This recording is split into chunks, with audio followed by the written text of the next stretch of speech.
Distinguished guests, please welcome to the stage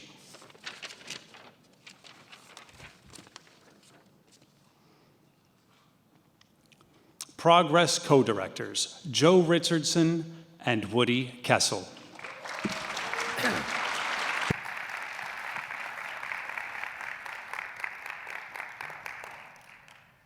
Good afternoon. I am so honored, humbled, proud to finally arrive at this moment. It has taken a long time with a lot of effort from tons of people to make this happen, but this is such a serious issue that I'm glad we have everyone that we've invited in this room. There's such a diverse group of people, from practitioners to scholars to foundation officers to trauma surgeons to emergency physicians to community practitioners. It's just amazing to have everyone in this room. So I will introduce and give a couple of words from the co-director, Woodie Kessel, and then we'll start with the program. I just want to add my welcome to all of you. And now you're duly partners in solving this nightmare in this country. While we're thrilled to bring everybody together and we're excited about this, would that we didn't have to assemble for this set of events. But with the talent and the goodwill and the thoughtfulness of all of you, we'll make a difference. Joe? So I would say maybe a year or so ago, President Pines approached Dr. Kessel and myself about leading for the University of Maryland the 120 Initiative. And for those of you who are not aware of the 120 Initiative, clearly you have the white paper to review, but just to give you a brief overview, the 120 Initiative was established by the consortium of universities and colleges in the Washington, D.C. metropolitan area. And Dr. Pines, along with Greg Washington, who's the president of George Mason University, and you'll hear his remarks pretty soon in a video, and as well as with Andrew Flagel, who's also here. We initiated the 120 Initiative, which stands for the 120 people who die from gun violence every day. We met for roughly a year, and from that initiative, progress emerged. And so Woodie and I were asked by President Pines to take the lead on this initiative. And I also want to say that I'm so thankful and honored that we have a president who has committed to addressing gun violence. We don't often see that with university presidents, but for our president has taken the bold leap to ensure that we address gun violence and we use all the assets that we have at our university to engage in that fight. And many other people in the room who have also contributed significantly to this initiative, and I've spoken to many of them here and over the course of my career, but I think that President Pines has made this a grand challenge for the university and one of the grand challenges of our time, and we are prioritizing gun violence as a disease that we know ultimately we will have a cure. So without any further ado, please welcome President Darryll Pines. You know, while the president's joining us, we met about a dozen years or so ago in dealing with another trauma in Africa, in Sierra Leone, where young people were in the midst of a civil war and children were carrying weapons. And I think, you know, I share with Darryll an engineering background, and I think what this initiative, and Joe and I are extraordinarily proud to have a president that we can work with who wants to translate the science into real, tangible action in the community. So it's thrilling that we have a president. We know of no other university for which this is actually a presidential initiative.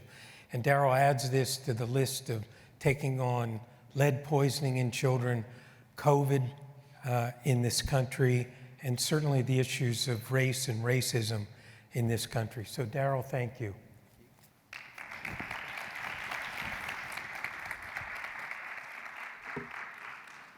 Well, good afternoon, everyone. Welcome to the University of Maryland, and thank you for being in fellowship with all of us on this truly uniquely American grand challenge of gun violence. You know, it was about 18 months ago that it became clear to me that we, and higher education in general, needed to do far more to end gun violence, that we needed to establish a new force for good on this issue.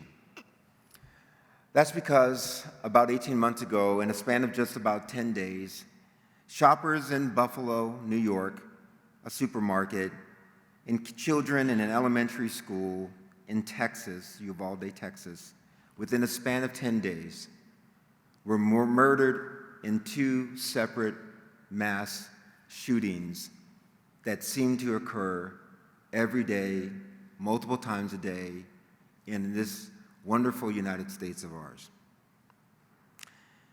These were unspeakable acts of cruelty. You can almost imagine the pain and suffering of the children in Uvalde. Just, keep that image in your mind. I was horrified, honestly horrified. I was saddened. I was disgusted that here were 2 more tragedies to add to this uniquely American list of crimes that tear apart entire families, tear apart neighborhoods and communities. But I also felt a sense of resolve that something had to be done.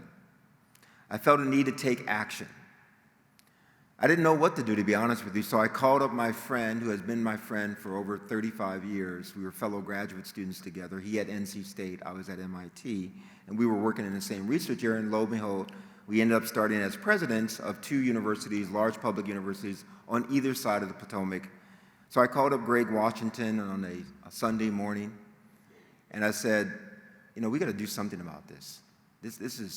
We have incredible talent at our universities. We have to change this narrative sometime, somewhere, somehow in this country. And we didn't know what to do, to be honest with you, so we started talking it over and said, okay, let's bring this conversation to the consortium of universities for the Washington metropolitan area. And so I took some time with Greg, and we wrote a little white paper on that Sunday afternoon, and we sent it back and forth. And then thank goodness that Andrew Flagel, who you'll hear from later today, who's the head of the consortium of universities for Washington metropolitan region, was willing to put us on the agenda. He was a little nervous about the topic, if I recall, and so were many of my colleagues when we put it on the agenda, because we had lots of things on the agenda. Nevertheless, they were very willing, because it was still raw for all of us. It had just recently happened. It was very easy for people to remember. And so that was the genesis of the 120 initiative that you heard from Dr. Richardson, named for the average number of Americans, as he said, killed each day in this country by gun violence. By the way, that was 18 months ago. The number today, unfortunately, is 135. So we need to change our number. And I don't want to change my number. I want the number to go down. But that's the number today. But as the toll from gun violence continues, whether it's a mass shooting that you just heard about in Maine, or suicides in California, I know that we all can do more. When we see gun violence in churches, hospitals, malls, concerts, venues, and all the other places where people seek camaraderie and a place of sanctuary, I know we all can do more. And when we see gun violence at our brother and sister institutions in the state of Maryland, Morgan State, Bowie State, and the University of North Carolina, at Chapel Hill, I know we can do more. As a civil rights leader and Congressman John Lewis said, when you see something that is not right, not just, not fair, you have a moral obligation to say something, to do something. So today, I am committing all of our strengths and talent and resources at the University of Maryland to act for the public good, and to potentially save lives. Through our new Prevent Gun Violence Research Empowerment Strategies and Solutions, or PROGRESS, initiative, we will advance education, cutting-edge research, scholarship, and solutions to end this uniquely American grand challenge of gun violence.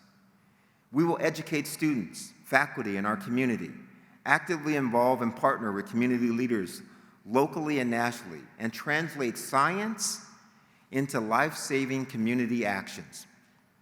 Today is about doubling down on engaging our entire campus and the extended Terrapin community to say no more. Now say it with me. No more. No more. No more. And come up with practical, translatable solutions to our society's most pernicious and deadly problem. Progress will be led by two outstanding scholars and practitioners, Dr. Joseph Richardson, the M. Power Professor of African American Studies, Medical Anthropology, and Epidemiology, who was recently inducted into the prestigious National Academy of Medicine just a few weeks ago. We're very proud of him. And our very own Dr. Woodie Kessel, Professor of Pediatrics and the Practice of Public Health, and former Assistant U.S. Surgeon General, who cares deeply about this problem and has a co-edited volume on how to prevent gun violence. Give him also a round of applause.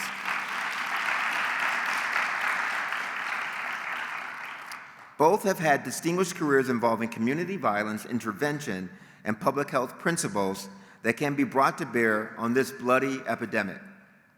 By working with our talented faculty, staff, students, and partners in College Park, Baltimore, and across the region, I am confident that progress won't be just an initiative synonym, it will be the initiative's result, that we will make progress. Universities are these incredible engines of ideas that can truly transform lives.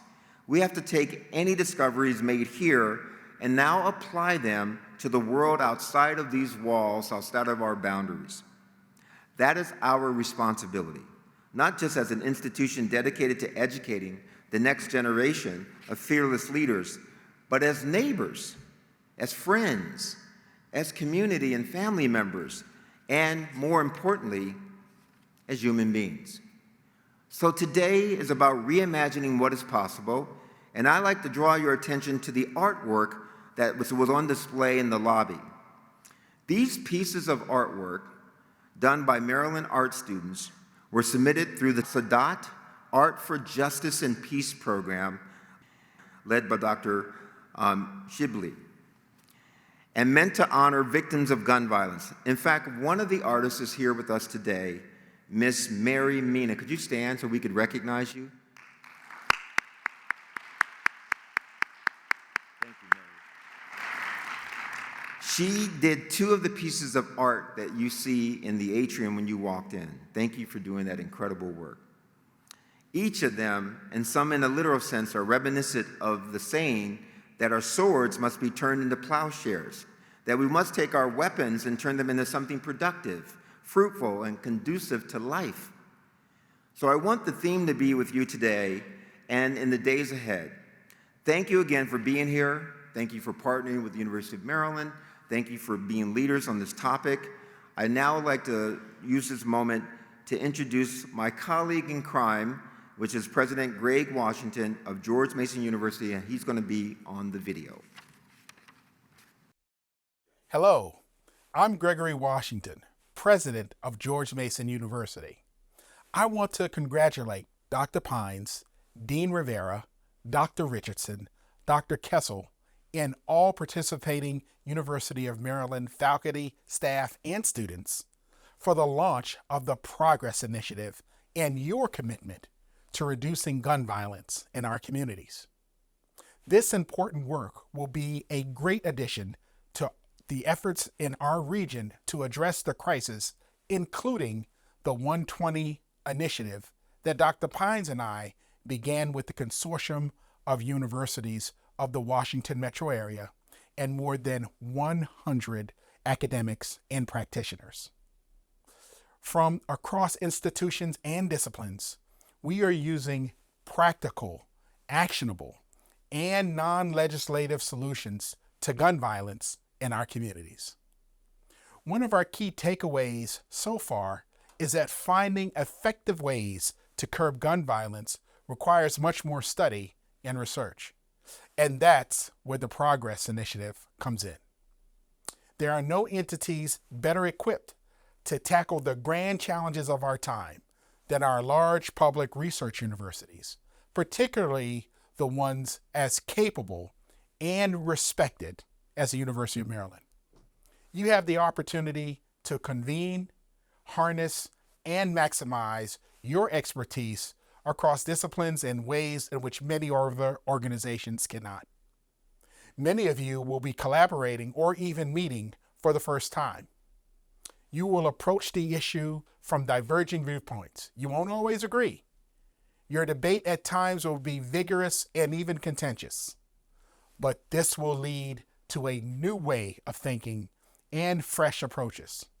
And when the work becomes frustrating, draw strength from this group and your shared sense of purpose. Focus on what you can achieve together. Continue to develop the leaders and problem solvers of tomorrow in your classrooms, labs, and through experiential learning spaces. Look, I know you will all do groundbreaking work in your respective fields. I know you are accustomed to tackling complex issues, but I'm here to tell you that this might be your most vital mission yet. Gun violence is a disease. With or without legislative solutions, we must interrupt it, treat it, and cure it. I can't say it any clearer than this. Your work could save lives, including those of the most vulnerable among us. I wish Progress the best in these efforts. Your friends across the river here at George Mason University support you and this critical work that will mean so much to so many. Thank you.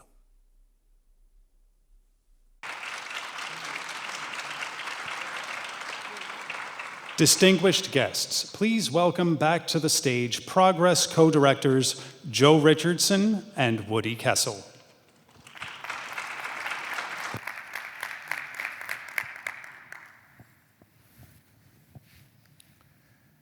So we couldn't do this without really encapsulating what the challenges are that we face in this country.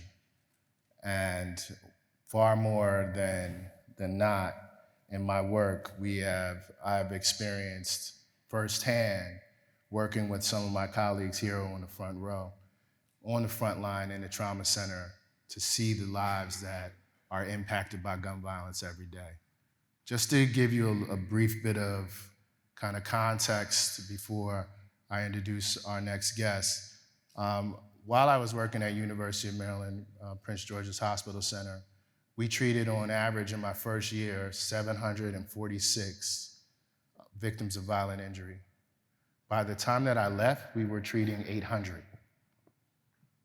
So this is a problem that affects the National Capital Region, our state and our country in ways that unfortunately impact all of us.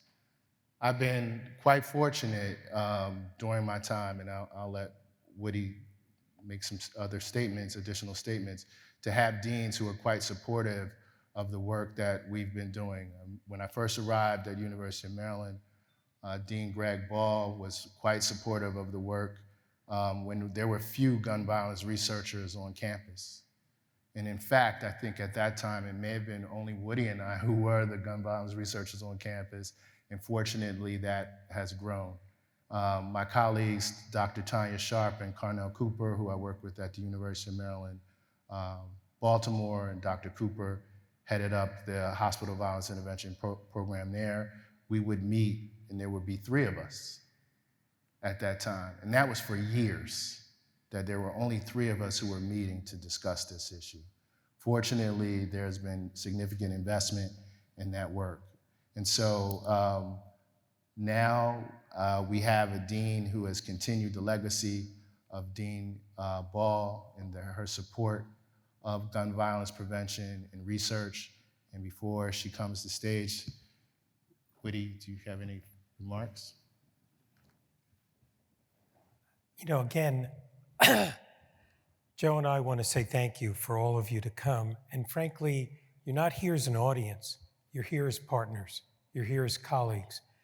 You're here to join with us and bring your strengths to the assets here at the university to solve this problem. This problem, for me, goes back 50 years. When I was a medical student in the South Bronx and experienced the violence in the community, the South Bronx, in the emergency room of Lincoln Hospital. And probably in addition to treating adults, homicide, suicide, the critical concern that I had as a pediatrician was taking care of a young child who was dying in my hands because he was shot by their brother, who didn't appreciate that this lethal weapon was not a toy. And we're fortunate enough here, I think as an example, the wonderful words that you heard from our president, these are not talking points.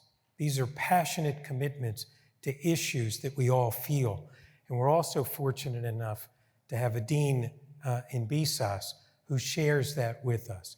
So thank you.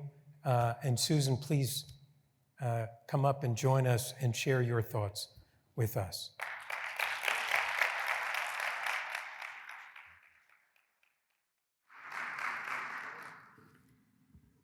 Good afternoon, everyone.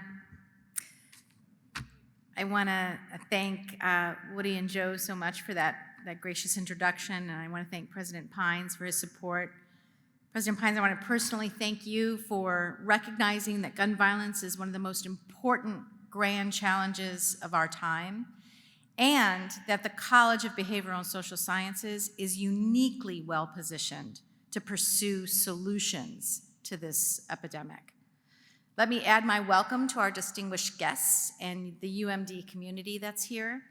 Thank you for joining us today to launch this special university-wide progress initiative, and for sharing in the commitment to leverage the expertise, passion, and resources in this room to truly change the trajectory we have been on for far too long. As a developmental neuroscientist myself, I share President Pines' discomfort in recognizing the tragic epidemic of gun violence and trauma in America as an urgent concern for our entire university, for the state, for the region, and the nation. The physical, emotional, and sociocultural trauma people have endured is frankly inexcusable and demands action, not platitudes. The College of Behavioral and Social Sciences is committed to be the solution, our slogan, acting for the public good to prevent gun violence and save lives. We have the top criminology department we have in the nation, as well as amazing scholars in psychology, in economics, government and politics, and sociology, all critical disciplines for understanding the different aspects of the causes and the consequences of gun violence, as well as evidence-based policies and interventions. So our scholars do work at the cutting edge with unparalleled methodology and rigor, so that when it comes to applying a scientific lens to the epidemic, we are ready. And we know how to translate it beyond the ivory tower. I am so gratified that my fellow deans across our university, including public health, which helps to support this initiative. So thank you to Boris Lushniak, architecture, engineering, CM&S, public policy, information sciences, business, journalism, and education are all asking their own faculty and students how best to address gun violence prevention in their research, in their classrooms, and in their community projects. It's going to take a multidisciplinary approach to produce bold, innovative solutions to help stop this epidemic with partners like these. So I have confidence. Indeed, Drs. Richardson and Kessel understand that progress must take an interdisciplinary approach and must seek impact across multiple domains by investigating education, fostering cutting-edge research and scholarship, and promoting actionable gun violence prevention solutions. Moreover, both Joe, Professor of African American Studies and Anthropology, and Woodie, Professor of the Practice of Public Health, and former Assistant U.S. Surgeon General, have distinguished careers working in the community, side by side with the victims. They understand that community members on the ground, locally, regionally, and nationally, are essential stakeholders, and any success of progress hinges on that partnership. So welcome, everyone. Thank you for coming to today's launch event, and I am grateful for your partnership and look forward to the critical work to come.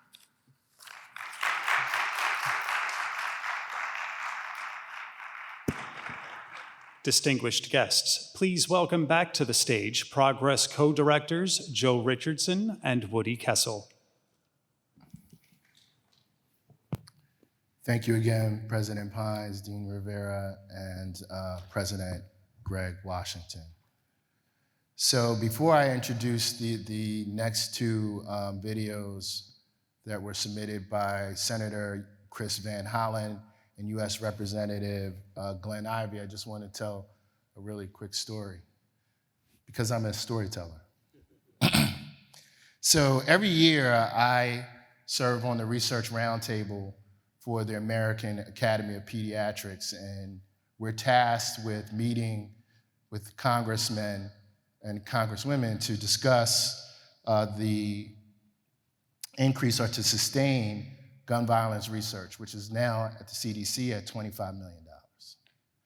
So this year, in prior years, I've met with Senator Van Hollen to make my pitch. Now, if you're from Maryland, it's pretty easy to make a pitch in the Democratic state. And what I had to learn, working with my other colleagues who are in Republican states, is the pitch is quite different. But working with Senator Hollins is also with Steny Hoyer. When I met with them, the pitch to get gun violence research funded was pretty easy. But I have to note that there were approximately 24 years where gun violence research was restricted by the CDC and the NIH. 24 years, from 1996 to 2020. And so this year, on Hill Day, when I went to Hill Day and made my pitch to Senator Van Hollen's office as well as to Steny Hoyer, I was told in my last conversation, they said, you know, Dr. Richardson, I know you're asking for $60 million, which we were asking for an increase, but you may not get the $25 million. Right? And that's how serious this issue is. And so again, to hark back on why progress is so important and why the investment by the university is so important, because we may not get those federal dollars that we actually need to do the work. But there are many of us who have been doing the work on shoestring budgets before this funding even existed. And so I just thank, again, President Pines and Dean Rivera for their support and for their investment in this initiative. So, that said, I would like to introduce two videos from Senator Chris Van Hollen and Glenn Ivey, but also Greg Jackson, who is recently appointed to the White House Office of Gun Violence Prevention, had intended to come to this event, but unfortunately could not make it, but he sends his well wishes and regards. So we'll have the videos from Senator Hollen and also U.S. Representative Glenn Ivey. Hi, I'm Chris Van Hollen, and I'm proud to represent our great state of Maryland in the United States Senate. And I'm especially pleased to join all of you today to help celebrate the launch of the Progress Initiative, an important step forward in our fight to confront the gun violence epidemic plaguing our country and our state. We know all too well the daily toll that gun violence has on American families and communities, including in Maryland. The recent mass shooting in Lewiston, Maine, just over a week ago, shook the nation once again. And here in Maryland, the pain of the heart-wrenching shootings at Brooklyn homes in Baltimore and the daily toll of gun violence in neighborhoods in our state is simply unbearable, and the pain is made worse by the knowledge that it is avoidable. That is also true for the 135 individuals who lose their lives each day across America to this senseless, preventable violence. And 2023 is on track to be the deadliest year for mass shootings in recent American history, with nearly 600 mass shootings since the beginning of the year. In the year 2022, we in Congress took a first small step in addressing this violence by passing the Bipartisan Safer Communities Act. And I applaud President Biden's executive actions on this matter, including his order on ghost guns and his creation of the first White House Office on Gun Violence Prevention. But we can and must do more, much more, at every level of government and policymaking. And the Progress Initiative is a critical part of that effort. Progress, or Prevent Gun Violence Research, Empowerment, Strategies, and Solutions, is a clear example of how we can face this crisis head-on, using science and analysis to support communities. Progress will bring together students and scholars, colleagues and community leaders here in Maryland and across the United States to take data and transform that data and research into practical actions that will empower our communities with the tools, resources, and knowledge they need to help tackle gun violence in our neighborhoods. Through education and community engagement, Progress will help us develop concrete ways for local leaders to transform their communities and to save lives. For these reasons and more, as a member of the Senate Appropriations Committee, I was very proud to secure $726,000 in the fiscal year 2024 appropriations bill to help jumpstart progress, to help move us further and faster toward our shared goal. And in the weeks ahead, I will work with Senator Cardin and my colleagues to bring this bill across the finish line to President Biden's desk to be signed into law. I'm especially proud that the University of Maryland is at the vanguard of this critical work, and I'm grateful to President Pines for launching this initiative, and to Dr. Richardson and to Dr. Kessel for spearheading Progress. Moments like this remind me of how dedicated the state of Maryland is to taking control of this crisis. But we all know that our state is not an island. We need national action. That is why I will continue to be a steady partner in this work through my role on the Appropriations Committee and by continuing to fight to pass legislation I've sponsored to empower the ATF to crack down on illegal, untraceable ghost guns, and legislation I co-sponsored to finally revive an assault weapons ban to prevent the sale of military-style assault weapons and high-capacity magazines, because weapons of war simply do not belong on our streets. I've also repeatedly introduced legislation to expand federal background checks to all gun sales.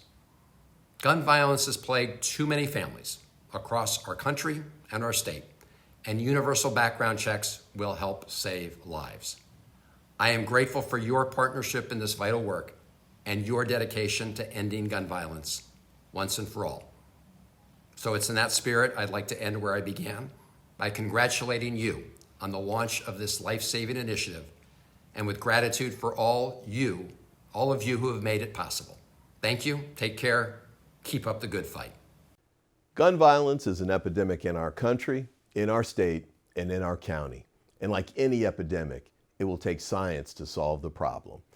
I commend the University of Maryland and its president, Darryll Pines, for forward-thinking actions to bring a scientific approach to addressing gun violence. Progress, or Prevent Gun Violence Research, Empowerment, Strategies, and Solutions, is a major initiative of President Pines to use research and community partnerships to advance real solutions to gun violence prevention in our region. I'm happy to have requested community funding project monies in this year's appropriations bills to help jumpstart the initiative. Today's launch is a huge step in the right direction. I wish I could have been here in person to help launch this unique program. With input and participation from local, state, and federal leaders, we will begin the process of reducing violent gun crime in a smarter way. Using data and all the tools at our disposal, we will make a difference. One young person's life saved will have made this entire effort worthwhile. And I know we will save more than one life doing this long and winding road of prevention. I implore all of you to help us reach that destination of a day free of gun violence, a week where no one dies because of a gun, and a year where all the trends are pointing downward when it comes to gun violence, mass shootings, and everyday problem solving behind the barrel of a gun. May your start be auspicious, and may your work save lives here in Prince George's County and across the region and country. Distinguished guests, please welcome to the stage Deputy Legislative Officer in the Office of Governor Moore, Myles Hicks. Just as you heard from our leadership here at the national level, we're really very fortunate in Maryland, and we're now going to hear from a representative from the governor's office, Governor Moore, who's also supportive. But, you know, as Joe pointed out, I was serving the United States Public Health Service when Congressman Dickey passed this amendment that just stopped research on this vital issue and led us a generation behind with the critical new knowledge of making thoughtful decisions. So it's wonderful that we have legislators at the national level, at the federal level, and frankly, our colleagues that you're going to be hearing from at the state level. Myles, please join us, and we thank the governor for the support that we have here as well.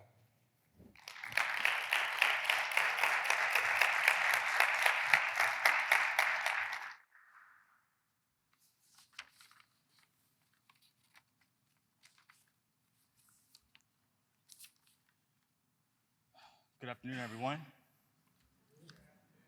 Great. It's great to be back as alumni of the University of Maryland. It's always great to be back in familiar spaces, and I'm proud to be here today and celebrate with you guys and see so many people I've worked with over the years and working with now. We're fighting a good fight, and we look forward to continuing to impacting our communities in a great way. As mentioned, I'm Myles Hicks. I serve as Deputy Legislative Officer to Governor Moore, and I cover all topics that fall under public safety. And Governor Moore is very excited for all the work that's being done at this great university, and we look forward in participating in that progress that we're going to see in the future. Again, I look around the room and I see advocates. It was great to hear from some of the federal delegation. We also see some of our state partners here as well. And one of the ways that we're looking to address gun violence as an administration is taking an all-of-government approach. That means our Department of Health is talking to the Department of Juvenile Services. That means Maryland State Police is talking to the Governor's Office of Crime Prevention, Youth and Victim Services. That also means that we want to break down some of these silos, and we want to continue to communicate with everyone in this room and continue to keep our community safe. Since taking office, Governor Moore has had the opportunity to sign multiple pieces of legislation into law that support our communities. For example, you have Jalen's Law, which requires safe storage of firearms. We also have the Gun Safety Act of 2023, which prohibits a person from wearing, carrying, or transporting guns in public spaces. And we also had legislation that expanded the gun permitting requirements to receive a firearm. None of these steps were done by just one person. They were done by communities. They were done by a lot of people that you see and heard from today. And we look forward to continue to build on that collaboration in the years to come. And to close, I just want to, again, thank Professor Kessel. I want to thank Professor Richardson for all their hard work. Your work does not go unnoticed, and we know that your impact's going to be felt for years to come.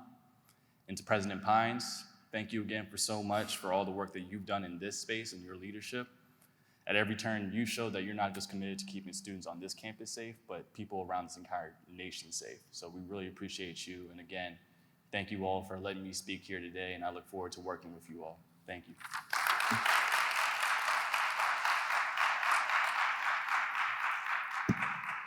Distinguished guests, please welcome to the stage Eric Barron, United States Attorney for Maryland.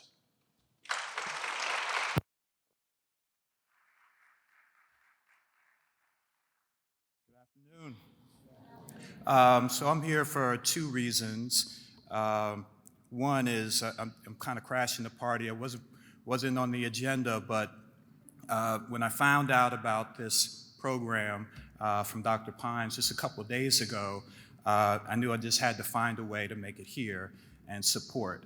I'm so very proud of President Pines and my school. I'm a fellow Terp. And that you're engaged in this important work. And then two, yes, I happen to be the United States Attorney for the District of Maryland, so it's quite relevant to the work that we do.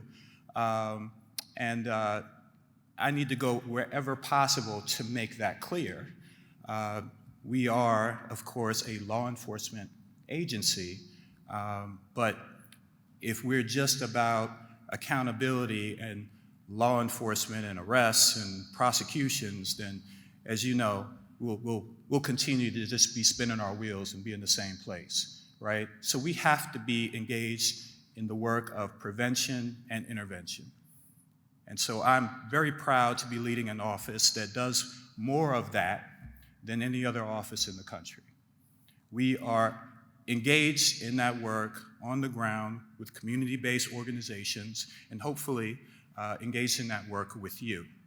My office has recently launched a anti-gun violence campaign with a public service announcement, and it is solely focused on prevention and intervention in partnership with our community organizations, and I look forward to partnering with you all.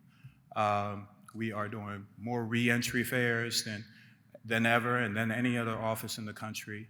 We are going out on community walks with our community-based partners, reaching out to young people and young adults who are either at risk of engaging in gun violence or being victims of gun violence. So we have to do it all of the above. It's not either or, it's both and. And so I'm very proud to be here representing the United States Attorney's Office and Department of Justice, and very much look forward to us partnering together in this important work. So thank you.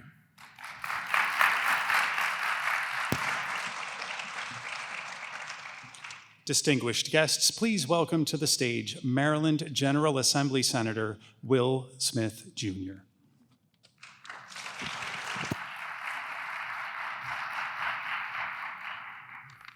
Hey, good afternoon, everyone. Good. It's always good to see my friend Eric Barron in the house. You're never crashing the party, brother. You're never crashing the party. Seriously, though, give him a round of applause. He's done some fantastic work over yesterday. My name's Will Smith, and I'm the chairman of the Judicial Proceedings Committee in the Maryland State Senate. And in my leadership role of that committee, I usually try to adhere to three core tenets of leadership. One is to have a vision and to pursue it vigorously. I think we have too many what I call 60-minute legislators in Annapolis, meaning you sit down on Sunday evening, you see 60 minutes, and you say, oh, I got to have a bill for that, or I got to have a bill for that, and you kind of amble through the 4-year term. Whereas if you had a vision and you pursued it vigorously, you could make a significant difference, and you could move a section of the code from one place to another. You put a pearl on the string every single year, and at the end of the 4-year term, you got a necklace. You've changed the game. You've opened up opportunity. Two is to convene people. When I first ran for office, there was a council member that said, one of the best tools you'll have as a member of the assembly is the power to convene. And so I've said, look, you've got to convene people. You can call academics, experts, impacted people, people that have never been into the fold, bring them together, help you make sound and wise decisions on behalf of the state of Maryland. I would add to that, you need to be radically inclusive. Look around the table, whether you're in the C-suite, whether you're in the law firm, whether you're at a public defender's office or the state's attorney's office, look around the table, see who's not there, and go get them and help you make better decisions. And then three is just be receptive to feedback. Understand that criticism is not always bad, and that if you take it personally all the time, it will prevent you from taking it seriously. So be receptive to that feedback loop. That is exactly, Mr. Pines, President Pines, what this initiative has done. You've had a vision, you've brought people together, you've been radically inclusive in that vision, and you've listened to the community and been receptive, and you're gonna do some amazing things. So I'm really proud to be here to share with this opening ceremony. Look, every day in the United States, as was mentioned by Senator Van Hollen, 135 children, women and men, lose their lives to firearm violence every single day. And gun violence is now the leading cause of death for all children and youth in the United States. And it's also now the leading cause for black children and African Americans in the United States. One of the things that we've done in Maryland, I think, is in the General Assembly, we've been leaders that have been very attuned to this issue, but this initiative in particular is why I'm very excited to be a partner with you in the Assembly, is that you're bringing together students, experts, academics from all across the country here in Maryland, and they're gonna participate in this process and problem-solving process, and so you're gonna bring that extraordinary talent of scholars from Maryland, homegrown here. And so, President Pines, I wanna thank you and congratulate you on this initiative, but then also for instilling and entrusting the leadership of this initiative in two scholars, Dr. Joe Richardson being one we spoke from earlier, who's done some fantastic work in this area and been a public servant, and then also Dr. Kessel, who is focused on prevention of gun violence in the public health and pediatric communities, as you mentioned earlier. So I just look forward to partnering with you all. In the General Assembly, we've had some significant progress legislatively over the last couple of years. So we've passed ghost gun legislation, we've passed background checks for long guns. Even farther back, we led the nation in assault weapons bans and limiting magazines, and we've continued that, even after the Bruen decision, which got rid of our good and substantial standard for issuing wear-carry permits. We stepped up, and no one was more of a force in that effort than the vice chair of the committee, Senator Jeff Wallstreicher, who you'll hear from in a minute, who led that effort to pass that legislation through the General Assembly. One more tidbit before I head off. Before Bruen, the Maryland State Police were issuing about 10,000 to 13,000 wear-carry permits every year. After Bruen, they've issued well over 100,000, which means they're doing more than in a month than they used to do in an entire year. And so what that has resulted is you're gonna have more guns within the flow of public commerce. And I think ultimately that makes us less safe. A lot of people would disagree with me on that, but I think everyone in this room agrees with me on that. We in the legislature responded to Bruen by pushing to the very limits of what was constitutional or what we viewed was constitutional. We felt an obligation from us to make sure that we pushed to keep Marylanders safe to the constitutional limits. That dialogue is gonna continue for the next decade. And it has already started vigorously with the Rahimi decision out of the Fifth Circuit that it was heard in the Supreme Court just yesterday. And so this work is all important, even more important today than it was yesterday. And so I just want to say thank you, congratulations. I look forward to partnering with you in the future, and let's get to work.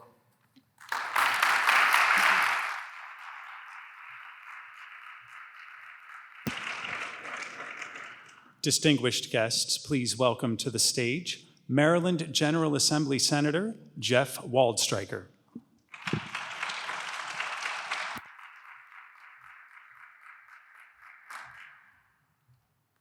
Well, good afternoon, everyone. Thank you so much for being here. Thank you for this invitation. Thank you to Joe and Woody for convening us here today. Thank you, President Pines, for this incredible opportunity. The chairman was a little bit modest. He's only been chairman for 4 years, but the change over those 4 years has been dramatic. No one has done more to create a culture of gun safety in the state of Maryland than Chairman Will Smith. Let's give him one more round of applause.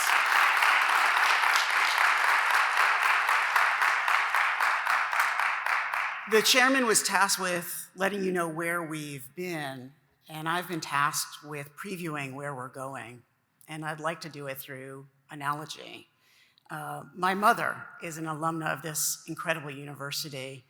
And when I was growing up, we'd often come here to College Park to go out to eat. And of course, we'd go to Lido's. Sometimes we'd come here for crabs. And the question we would get at the beginning of any meal, here in College Park and throughout the state was smoking or non-smoking. Do you remember that? Smoking or non-smoking. You don't hear smoking or non-smoking anymore here in College Park or anywhere in Maryland. And here's a statistic that shows why. In 1968, 48% of Americans smoked cigarettes. This year, 11% of Americans smoke cigarettes. And that's because litigation works. Industry accountability works. And so my preview is for the next step in legislation when it comes to gun violence is that we are going to pass legislation that brings the gun manufacturing industry to account. We're going to empower our incredible Attorney General Anthony Brown, and his office to bring suit against gun manufacturers for the negligence that they show each and every day in our society. And we're going to do it with each and every one of you, with the help of academics, with the help of the university, with the help of students, and with the help of advocates who are joining all of us here today. Thank you so much for having me. Congratulations on this wonderful endeavor. I'm proud to be a part of it. Thank you again.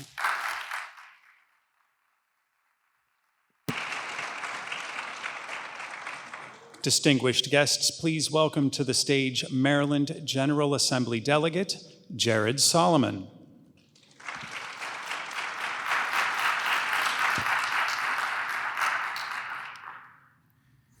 Good afternoon, everybody. This is a tough group to follow, but it's a real honor to be with you all today. Jared Solomon, I serve in the Maryland General Assembly in the House of Delegates. I serve as the Deputy Speaker Pro Tem, and it's a real honor to be in that role and to be here with you. And frankly, just want to thank Dr. Richardson and Dr. Kessel. I actually met Woodie originally through some local advocacy work that he was doing, and have gotten an opportunity to come and speak along with Dr. Pines to a couple of his classes of federal fellows. And this, to me, in your semi-retirement, could not better encompass just your North Star, your core values of making the world a better place. And so it's a real honor to be here at the beginning of this journey to embark on something new. And I really also just want to recognize Dr. Pines. I want to recognize Provost Rice and Dean Rivera. To me, this initiative is just so emblematic of the way that you have taken College Park, and you recognize that your mission is not just in an ivory tower in academia, that it is to take the incredible resources and knowledge and innovations that come out of this institution and apply it to the real world problems that we have every day in our schools, in our communities. And I just want to thank you for that. That is, I think, the best of higher education and really the best of our incredible system here within Maryland. And I'm proud that we're able to support every day the work that you all do in the General Assembly. I think I'm the only person or elected official who's spoken today that's not a lawyer. I almost went to law school, and I think it's really important because I come at this not from sort of the criminal justice background. I actually started my career as a high school teacher in Baltimore City. Northwestern High School, if any Baltimore City alums. And, I think about the students that I taught, and then I worked in DC public schools in the central office, and what's terrible to say is probably 95% of the students that I taught and worked with in some nonprofit work that we did in community advocacy, 95% of those students have been impacted in one form or another by gun violence. Either they had lost a loved one, they had lost a friend, or somebody in their family had been impacted by it. And I think what's so critical about the work that Progress is going to be doing is, yes, so much of this is stronger gun laws, and to serve with Senator Smith and Senator Waldstreicher as not only friends and partners, but near district mates in Montgomery County. We have done so much in this state on that kind of work. But what's so critical is you can't fix this epidemic without coming at it from a public health perspective, from a holistic, full community perspective, right? It's about reaching into communities and finding those folks who are hopeless and providing them hope. And that means jobs, that means education, that means pathways to alternatives that they may not see, that frankly, some of the students I worked with and their families and their friends never got to see. And so whether it is coming at it from a health perspective, whether it's coming at it from a workforce or an education perspective, not every solution, as you have said, is going to be legislative, but you have partners in Annapolis who will go to the mat with you to make sure that we're getting those types of investments and those types of resources into the communities that really need it. So I'm just grateful, again, to be part of this. I'm grateful to you all for the work that you've already done, that you will be doing, and congratulations. And again, you have partners in Annapolis who are going to stand shoulder to shoulder with you to get this done. Thank you.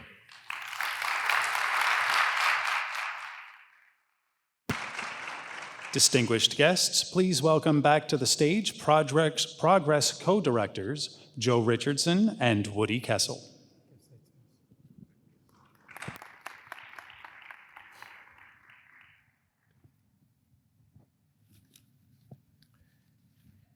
Thank you for all of those kind and supportive remarks. So, as a digital storyteller, I guess we have to have a digital story.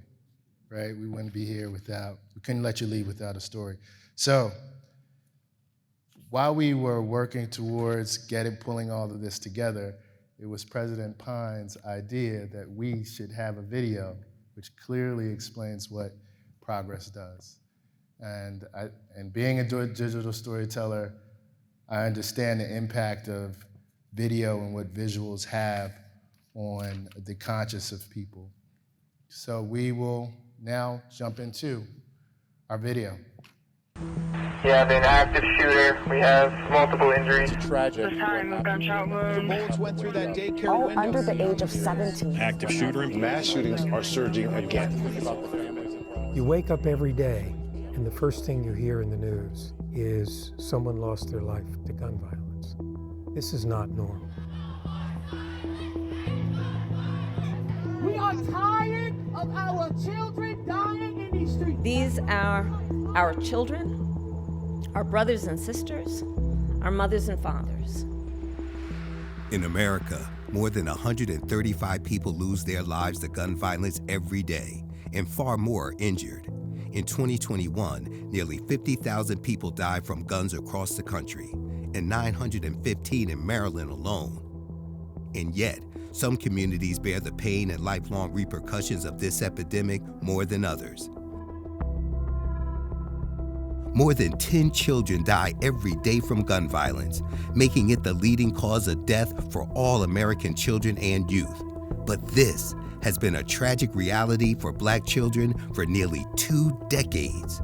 100,000 people are shot every year in our country.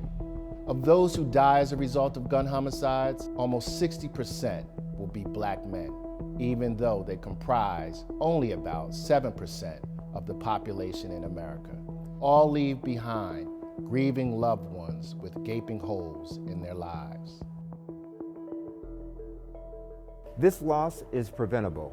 We are determined to take on this grand challenge.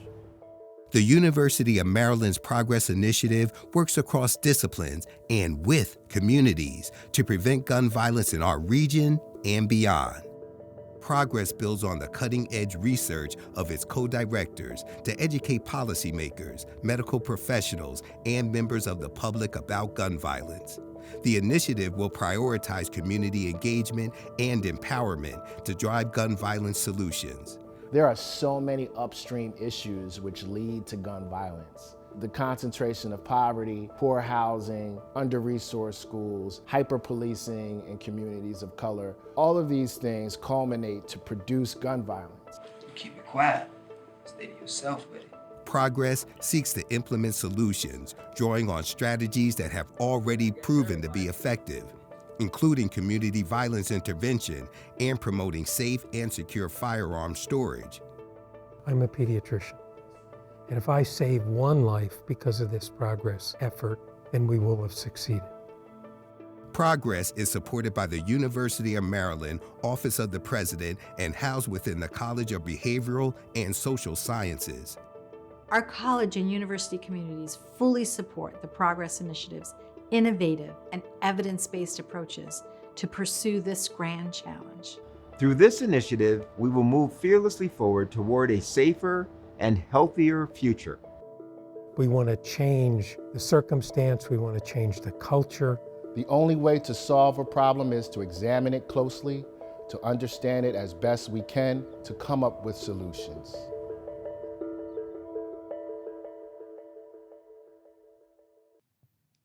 So I'm going to give some remarks to kind of contextualize those images that you saw of me interviewing those young men, because I think that deserves a little bit more context.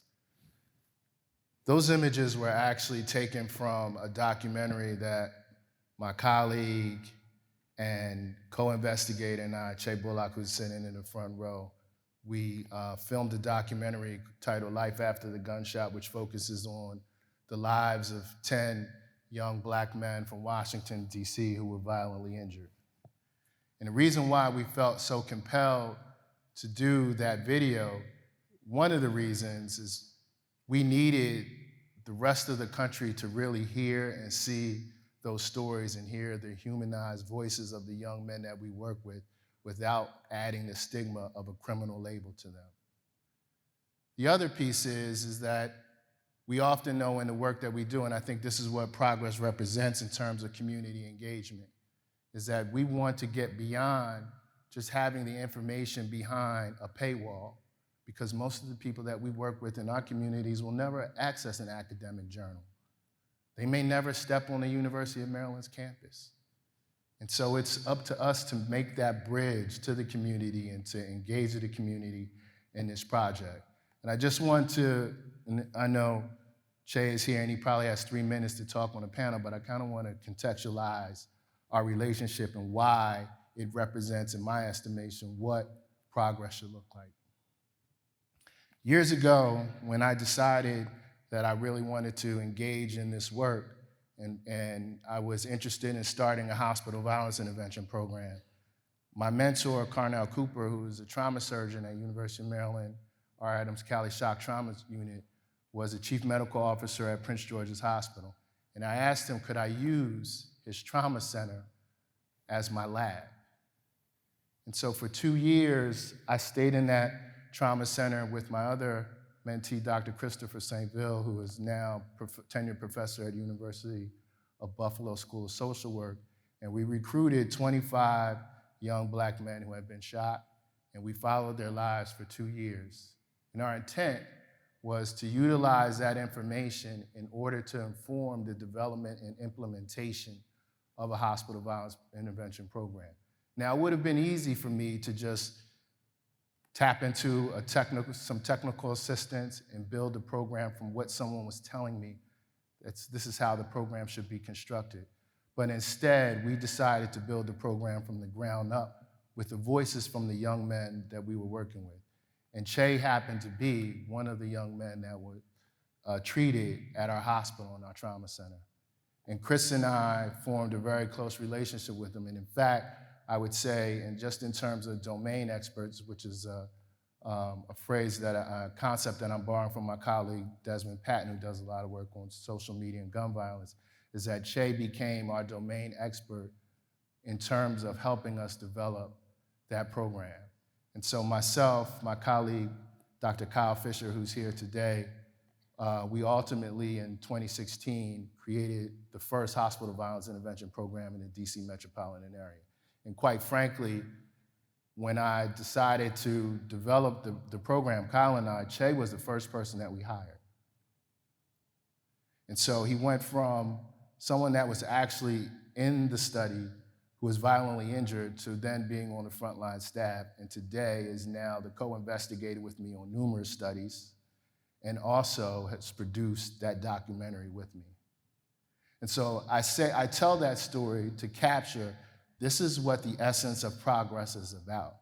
Like, we cannot do the work without having community engagement. And I'm glad that some of our participants who are here today and attendees from Jacob's Ladder are here and for the amazing work that they've been doing. But it starts with the community. No research can be done without having those domain experts that are giving us the input and information that we need where we have blind spots. And for far too long, there have been researchers that have been imposed on the communities what should be done. But for progress, I think our mission is to engage and design justice. So from the outset, from identifying the problem, to the research design, to the data collection, to the analysis of the findings, to the dissemination, and then to the translation into policies and interventions, the community has to be with us every single step of the way. And so without any further ado, I really wanted to make sure I emphasize that before we jump into these points. But part of why I mentioned that is health inequity and the underrepresentation of the communities that matter, who should be at the table in these discussions because communities matter, structural racism and structural violence. And just to put into context what structural violence is in terms of preventable harm, I do a lot of my work in Washington, D.C. And I always tell people in terms of structural violence, in the northwest section of Washington, D.C., around Woodley Park, which is white, middle class, and upper middle class, the life expectancy in that neighborhood is 69. I'd rather 89. If you travel 15 minutes by car or by metro to Congress Heights, which is east of the river, the life expectancy is 68. So in a matter of a 15-minute drive in the nation's capital, in one of the wealthiest cities in this country, you lose roughly 21 years of your life depending on where you live. That's not just the result of gun violence, but all the other social determinants of health that lead up to that. And so we cannot address gun violence in a vacuum, but all of those things that lead to a life expectancy of being 21 years less for Black Washingtonians than other Washingtonians in other sections of the city. And so we also want to address the short and long-term human and capital costs for survivors, which we haven't done an adequate job of capturing yet. And then again, what are the preventable factors related to firearm deaths? I happen to sit and have the honor to be the co-chair of the DC Violence Fatality Review, and we review homicides every month. And what I can say consistently when we're reviewing a deceased young person in DC under the age of 25, we always find common themes of what we could have done to intervene. And the thing that's most consistent is school failure and chronic absenteeism. And if we're not going upstream to address these root causes in a way that addresses social and structural justice, then we're off the mark. And then again, what can we learn from our public health successes, reducing smoking and automobile fatalities? Well, I can tell you as a doctoral student in Brooklyn, I drove around with no seatbelt and I smoked while I drove, right? So, and I've changed my ways since then. But the impact of those campaigns have critically reduced smoking in this country as well as driving without a seatbelt. And then finally, the employment of technology to understand and prevent firearms. Again, I mentioned and uplifted my colleague, Dr. Desmond Patton, who is at the University of Penn, who I work closely with, we do a lot of work on social media and gun violence and the impact social media has on gun violence, but also other forms of technology such as smart guns, shot spotter, using AI in an ethically appropriate way are all part of the approaches for progress. And then our guiding principles to produce innovative and transformative scholarship, particularly using a multidisciplinary approach, and that includes the School of Architecture, Environmental Justice, again, Computer Science, AI, School of Nursing, the School of Pharmacy, and in fact, one of my first seed grants was from the School of Pharmacy through their patients program, which actually supported my work at Prince George's Hospital Center. And so we need a multidisciplinary approach with different voices in the room and around the table. And then how do we translate our findings into interventions? Because our findings should, again, not simply sit behind a paywall in a journal, but they should be translational. They should have impact. How can we plan to partner with local, state, and federal authorities. And then finally, and I think our most important principle, is empowering the community to change the narrative on gun violence research and solutions. And again, community matters in terms of equity and having the community at the table in the development of the research design, identifying the problem, and then the translation of those findings into innovative interventions and policy.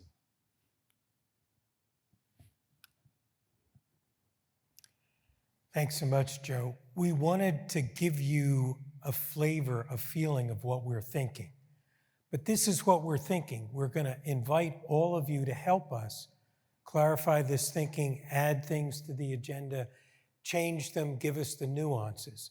But we wanted to share these thoughts with you to get you thinking. And frankly, we've got some 3x5 cards around. And if you put together some questions, we're going to take some of these at the end. You know, this is one of these opportunities where I'm not being a witness and testifying in Annapolis, so I can call out Will by his first name, not Senator. I can call out Jeff, not a senator, and certainly Jared.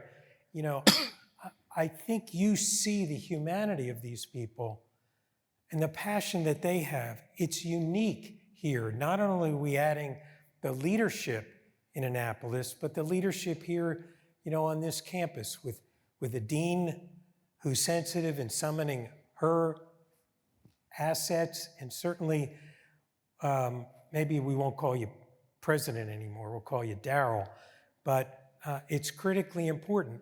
And just to add to the narrative, I want to emphasize, you know, we show these data, 135 people, it's mortality, but there's 3 or 4 or 5 times more people who were shot that Kyle is taking care of. And not only is it those that suffer the gunshot wounds, I was connected to the families in Sandy Hook, became friends with many of the families, didn't know the children before they were murdered as they went off to school.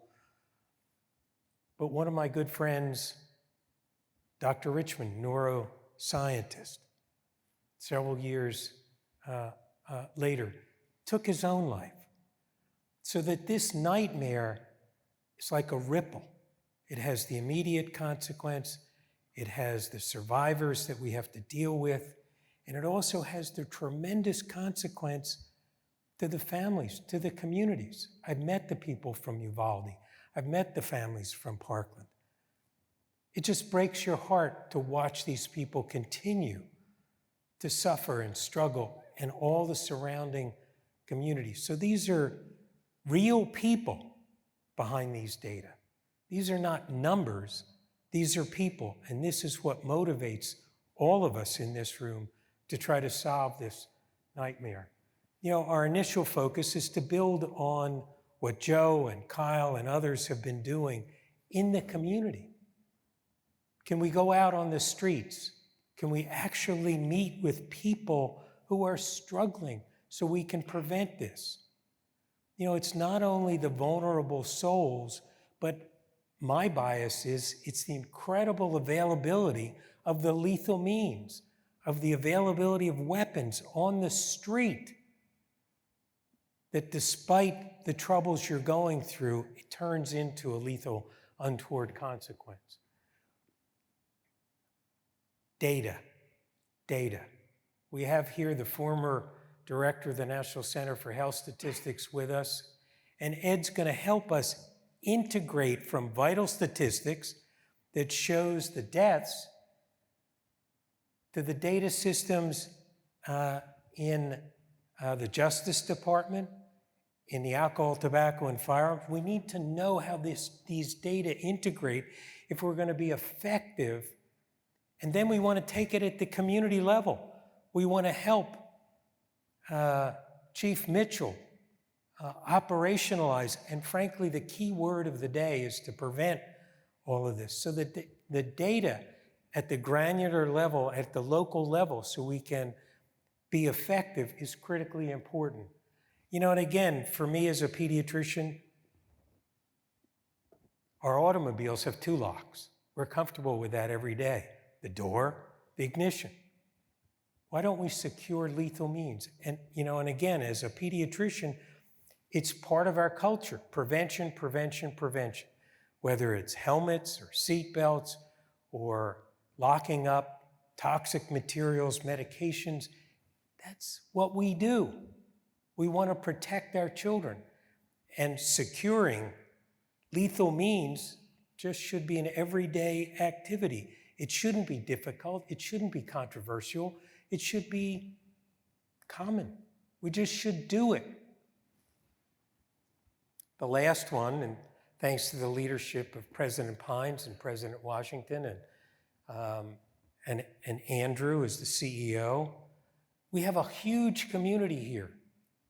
And we want to take the talent, certainly at this university, and amplify it through the other 18 or 20 universities, colleagues at Hopkins, colleagues at GW, colleagues all over this community, and many of them are here today with us. So we see this as a group effort of collective partners.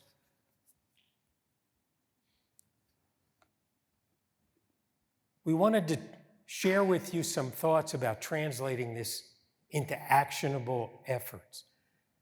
And in those months coming up, we're going to hold an open house here on campus. And we found students, we found faculty, we found deans, we found people. President Pines has an initiative called Progress. And Susan talked about the other deans, and we've been meeting with folks and coming up with some creative and innovative ideas. We're hopefully going to have an open house to bring together the talent, the scholarship on this campus. Key among this, and there's nothing stronger than our focus on the community. What's important to the community? How do we work with the community? How does the community take the lead? Fear is an incredibly driving force in our country, in our community, through all the events that we're seeing, and we want to help understand it better, deal with it.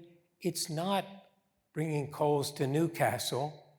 It's bringing Newcastle to science. What are the needs? What are the critical issues in this process? Much to the surprise of maybe some of you in the group, we're a land grant school. You know, our roots are in agriculture. And we have this thing called seed grants. We want to stimulate innovative and creative ideas with some resources. It always takes some resources. Usually it takes food, but in this case, it'll take some resources to provide the motivation. We emphasized this before. We want to bring our colleagues together and talk about what does it mean to bring a pediatrician with a criminologist, with a social scientist, with an engineer, with an architect. How can we learn?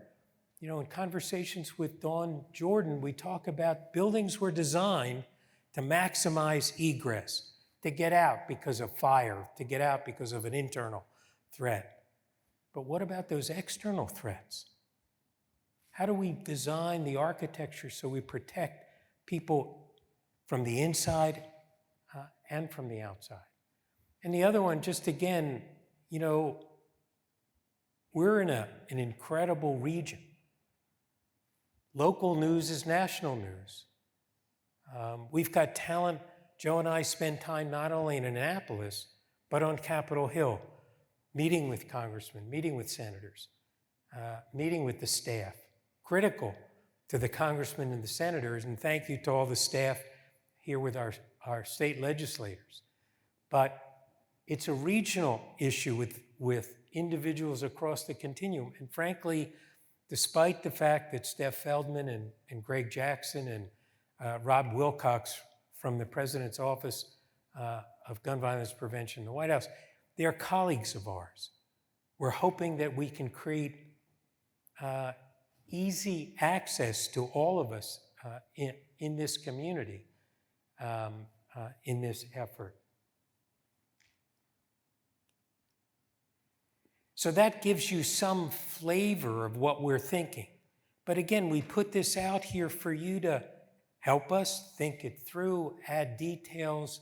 This is a collective community effort together to solve this problem.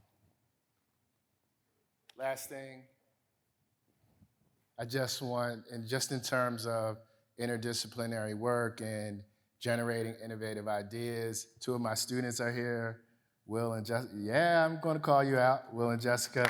Jessica is a doctoral student working on AI. Will is also my GRA and is working on his dissertation, focusing on young men who have been shot and their emotional and psychological experiences. And every week we meet in our lab, we just brainstorm about, okay, what's next? What's the next thing that we can do that's innovative? And I just want to acknowledge that because we need to include the younger, early and emerging career scholars who are going to be doing impactful work in this area. But also in terms of our government partners, Sharon Fletcher from, yes, I am going to put you on the spot.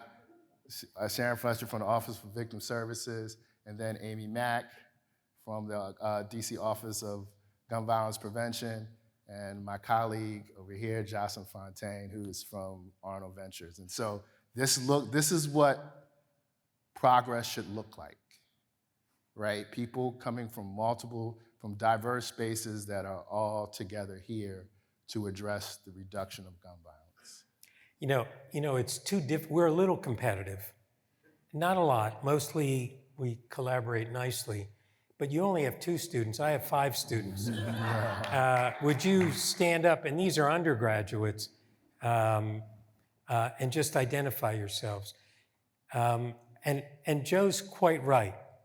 Inspiring young people is really the solution. You're the victims of this problem, and we're grateful that the students have become engaged in this project with all of it. Now, I'm older than Joe, so I don't, my eyesight and who's in the audience and the light, and calling out different folks, but, we have state leadership at the advocacy level. Karen, you want to identify yourself from Marylanders? Karen's just been terrific, the executive director of the American Academy of Pediatrics. We could go on. The point is, these are colleagues. These are all part of the solution. And we want, at the University of Maryland, you're now all part of the progress activity. We're going to make progress together. Thank you.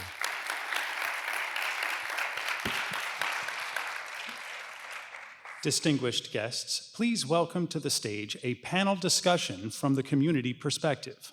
Our moderator, Jean McGloin, Associate Dean of Research and Graduate Education from the College of Behavioral and Social Sciences, and our panelists, Andrew Flagel, CEO, Consortium of Universities of the Washington Metropolitan Area and the 120 Initiative, Che Bullock, community-based practitioner, Community Violence Intervention and co-owner, Change Agents LLC, Kyle Fischer, ER physician and policy director, Health Alliance for Violence Intervention, Gunshot Trauma, and Ben Conarck, reporter, Baltimore Banner, Journalism and Gun Violence.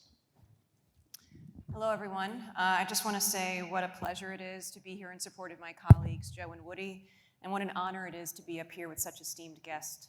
Welcome to the University of Maryland. Che, I'm going to start with you. So although researchers work in the field, frankly, we're not as connected to communities and their needs in the same way that you are. From your view, can you tell us what is it that you really need from researchers and universities who want to make an impact on gun violence? That's a great question. You start off hat too. Yeah. But some of the problems, that we have in the community, we all know about. We all know about housing. And I'm gonna start with housing first. Back in 2013, when I first met Dr. Richardson, August 3rd, I was hit 13 times. Dr. Richardson took a liking to me. He asked me to come and guest lecture his class. At that time, I was ready for change. So I guest lectured the class, and when I left the University of Maryland campus and I headed back home on Kenilworth Avenue, which I knew my life was in danger, my car was shot up. I went from speaking to a class on the University of Maryland to my car being shot up 19 times. Me and Dr. Richardson had previous conversations about, I'm scared to go home. If I go home, I know what's going to happen. I'm ready to change, but the structure around me is not ready for me to change. So imagine if we just had, or I had the opportunity to go to Baltimore, or another city or another state to start the process of changing my life. How that would have helped me. Because 19 bullets, not one hit me. So I know I'm here for a reason, but a lot of our young black men are taking these chances, and they're being hit, and they're dying. The second thing would just be opportunity. Opportunity is everything. Relationships is everything. Dr. Richardson gave me an opportunity to come speak to his class, and that became infectious. And Will Smith said the best, greatness is not this esoteric life form, it's really within all of us. So when you give someone an opportunity, you're giving someone a chance to change their lives. And the last part will be healing. We're responsible for healing. It doesn't matter what color you are, it doesn't matter what type of class you're in, classism, none of that matters when it's time for healing. So as researchers, let's work on yourself. Let's hear the traumatic experiences you have in your own personal lives. Because as a survivor, and someone comes into a hospital room, I can pick up on certain qualities that you might have when it comes to trauma. When you walk into a hospital room, I'm noticing if I'm talking to you and you're looking me in my eyes and you're not blinking away. We notice things like that. So let's heal. Everyone heal. Thank you. Thank you very much. Kyle, I'm going to come to you next. So you have one foot in the clinical space and you have one foot in the policy space. So from your experience, can you shed some insight for us on situations when practice and policy related to gun violence align really well, and when they go off the rails, when they sort of speak past each other? Thank you. That's a great question, and always hard to follow Che, a good friend of mine. I feel like on panels like this, my job is usually just to yes and whatever Che is saying. So let me start with that. It's a really great question, and I've been thinking about it quite a bit. And I think as an ER doc, but also a policy nerd, I run a policy fellowship, one mantra that is common and true is that when it comes to policy, there's a difference between culture and policy. Culture eats policy every day of the week. And so the things that we do and the laws and the regulations and the rules, they all get filtered through us as human beings. And the knowledge and experiences, but also the biases and our flaws, and that hits our patients and our communities in really real ways. So for survivors of gunshot wounds, we hear very, very common, and I see it all the time, situation where someone comes in, they've just been shot, they're stable, they're doing better, and then law enforcement comes to do what law enforcement job is, right? They are coming to the hospital and they want to find out who did it, which is what their job is. Great. Except what we oftentimes find after they leave the room is that the patient, who is the victim of attempted murder, ends that encounter feeling more traumatized than they were 20 minutes ago, and feeling like that law enforcement officer wasn't there to necessarily help save the bad guy, but they feel like they've been interrogated and that somehow they were responsible for their own injuries. And it ends up kind of harming this hospital relationship and healing relationship and interferes. And that's culture going through the lens of policy in a very harmful way. And then it goes one step further, right? That same patient is discharged from the hospital and is trying to recover not just from their wounds and psychologically, but financially. And we have a program in Maryland and across the country called Victims of Crime Compensation.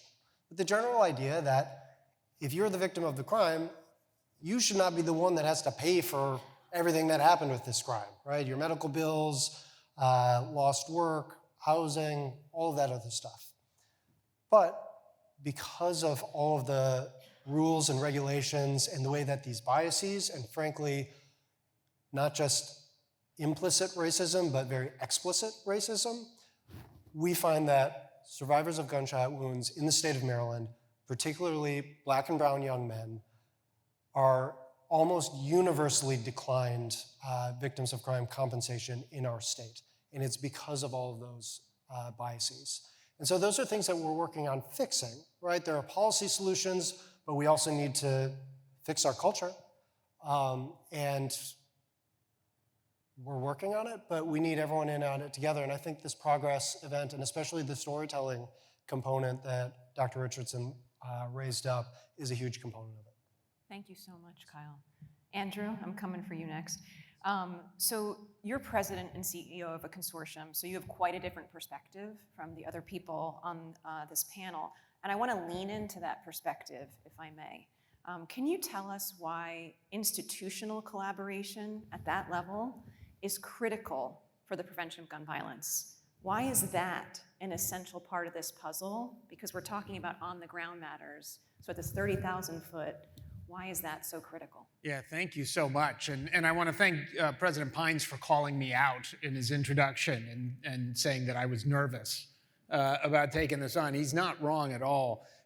When President Pines, President Washington, so we represent 18 voting members, colleges and universities throughout the region, 4 affiliate members, including the Smithsonian and Kennedy Center. So the presidents formed the board. When President Pines in Washington came to me, I shared my personal story. So my niece, who just graduated from the University of Maryland and is in graduate school to become a science teacher here right now, is a student from Sandy Hook. Her best friend's brother, Chase, is one of the folks we lost. So Woodie and I have identified, we know a lot of the same folks very, very closely. And having been engaged with prevention of gun violence through her and through many colleagues over the years, I really wondered whether we could make a meaningful difference, whether bringing the universities together would be anything other than a symbolic act. To see hundreds of responses and have over 140 faculty members from across the universities volunteer their time over a 9-month period for meeting after meeting and synthesizing work. And we've got a copy of the white paper out front. And I just can't say enough about Woodie and his efforts to bring everybody together, Joe Richardson and his passion. Because when the opening speaker described that these discussions can become contentious, that is an understatement. Dean, I thought your description of interdisciplinary work is so important. We had doctors and lawyers, we had architects and engineers, we had anthropologists, former chiefs of police. They did not get along.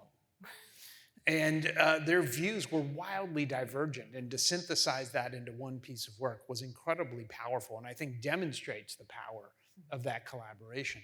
But I'll go one step further. What's emerged out of that, first, to echo what Che and others have said, the underlying factors are so important. We didn't take those on in the white paper, but we talk about them in the preamble, that the forces of both implicit and explicit racism, disparities in our economy, affordable housing, food insecurity are so important. And we've moved on to take on some of those issues collaboratively across the region, across the consortium as well.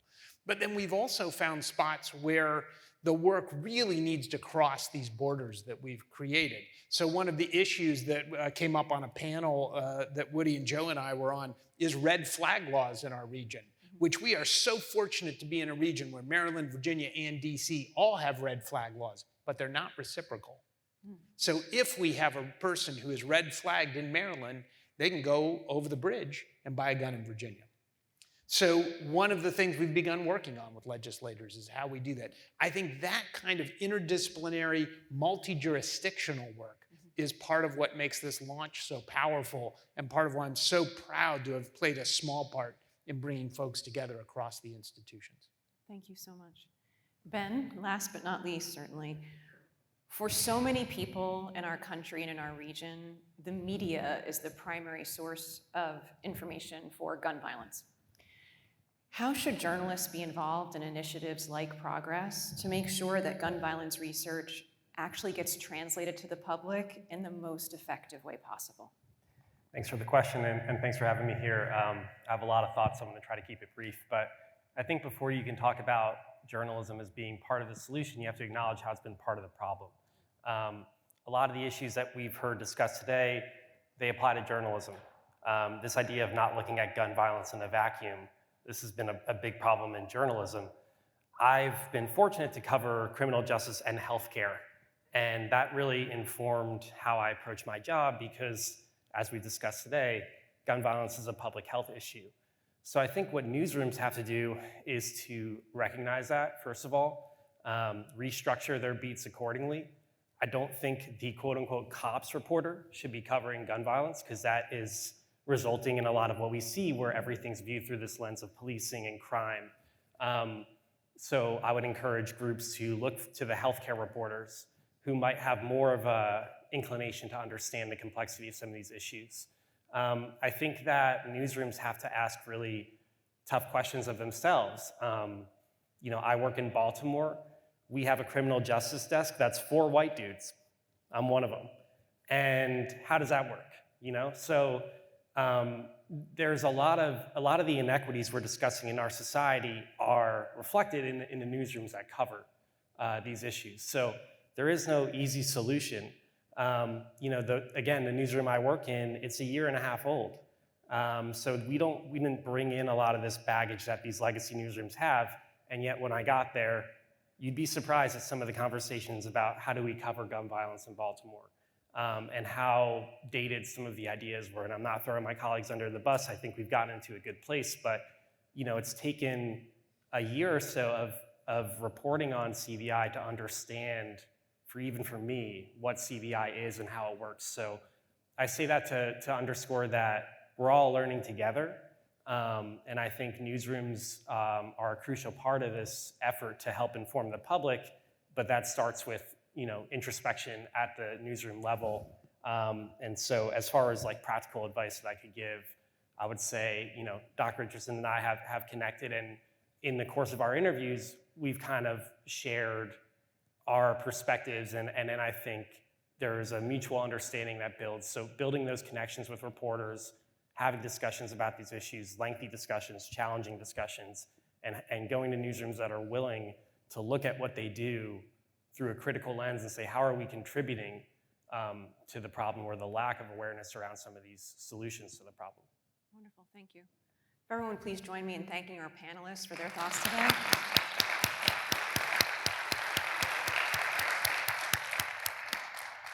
I would love to keep speaking with you, but I think we are on a clock, and I believe that Joe and Woody are actually up next. So thank you so much. Distinguished guests, please welcome back to the stage Progress co-directors Joe Richardson and Woodie Kessel.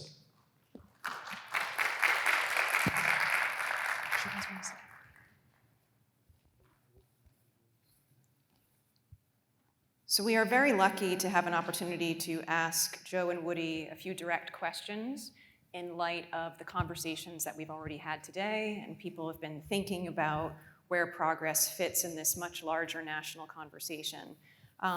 So I want to get right to the point for everyone. So there's no shortage of organizations, of agencies, projects, groups, and individuals who work on matters related to gun violence. Right? You can argue it's a little bit of a saturated field in certain spaces. What is the unique position and impact of Progress? How does this fill a critical gap that's going to move the dial for us? So for me, and I think I've emphasized this throughout the discussion today, is the emphasis on community engaged research. and really centering the community voices in this work. And far too often, and as a researcher who has done this work for several years and working with other researchers, that voice has been excluded.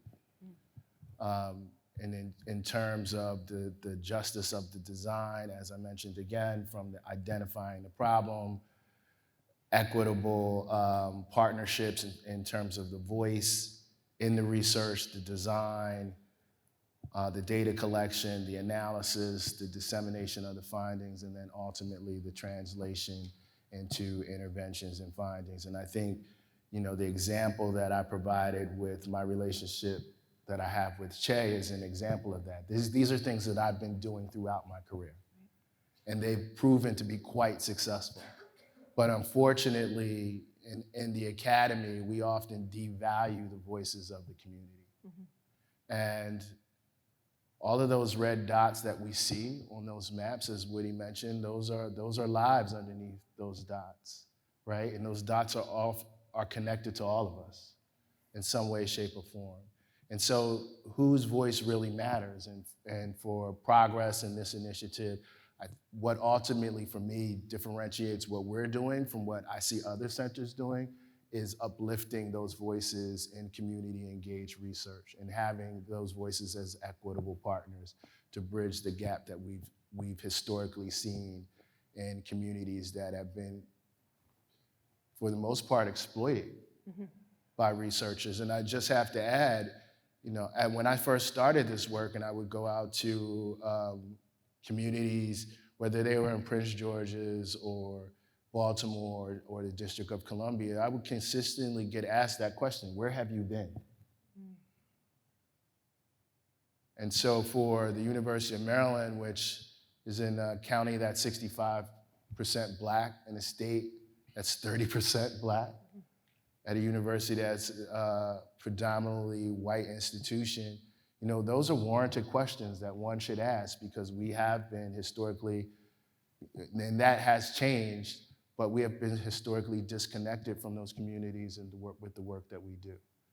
And so having that voice that engages from the beginning of the research ultimately to the translation of those findings into interventions, and the community being able to say we have ownership of this, but not just ownership in terms of say so, but also, there are other things that we need to address in terms of intellectual property, right? And what that means for the community. But I think what will separate us from the pack clearly from the outset, centering those voices. Thank you. Woodie? One of my mentors and teachers was former Surgeon General Julie Richmond. And Julie Richmond had a three-part strategy to produce solutions. One is the critical knowledge base. Action should be based on science. The second is the political will. And we had a wonderful example today between our legislators in Annapolis and our federal colleagues about, we're fortunate in Maryland. We have, in many ways, the political will is in our favor. We can make some progress. The third element was a social strategy. And that social strategy is part of what Joe and I collectively value as critical. As a pediatrician, you focus on the child in the context of a family, but the family lives in a community. And we have to integrate all three of those dimensions if we're going to be effective and successful in moving it forward. I think many of our colleagues across the country engage in some of these things. But collectively, hopefully, we're going to try to bring all three things together. So in the end, we have some effective community-based solutions that's going to make a difference. It's going to be a challenge. The other strength that we have is this community that we've brought here today to share those ideas and move these things forward. So, Jean, and thank you for moderating the previous session and all your work in helping us to get to this day and how you're going to move forward. the other part of this is the emphasis on prevention, on public health, on trying to move upstream. It's not only preventing the nightmare when it's happening and reducing those events, getting rid of weapons of mass destruction, assault weapons that can murder people at the rate of 45 times a minute. When the Second Amendment was passed, it was only maybe 2 to 3 times per minute. But we have these weapons that in hands of struggling, complicated perpetrators cause the carnage that we saw in the mass shootings in Maine and other locations. So we want to take a public health approach. We've done a tremendous job. It's taken a long time. You heard Jeff talk about the reduction in cigarette smoking. We don't smoke on campus. It's amazing how we've changed that culture. Cars are safer. We have seat belts. We have car safety seats for children. Now we have airbags. We've done a tremendous job in improving the engineering, the roads. So we have lessons that we want to learn from that we can apply at the community level. And hopefully we can bring together the rest of our colleagues by bringing these unique interdisciplinary, frankly, philosophies together to solve the problems collectively. Okay. Thanks, Jean. Thank you so much, Woody. So I want to go back to something, Woody, that you mentioned, and I don't know if it was a planned part of your remarks. You hearkened back to when you were a medical student in South Bronx, and you talked about a gun violence tragedy that you witnessed firsthand, and I doubt it was the only one you saw during that time. Joe, you and I went to graduate school in Newark, New Jersey, and so we saw gun violence all the time. Many of the tragedies, many of the problems, they were happening then in the early 2000s, and they'd happened before and they've happened after. What I'm getting at is that this has been an enduring epidemic, and that's part of what is so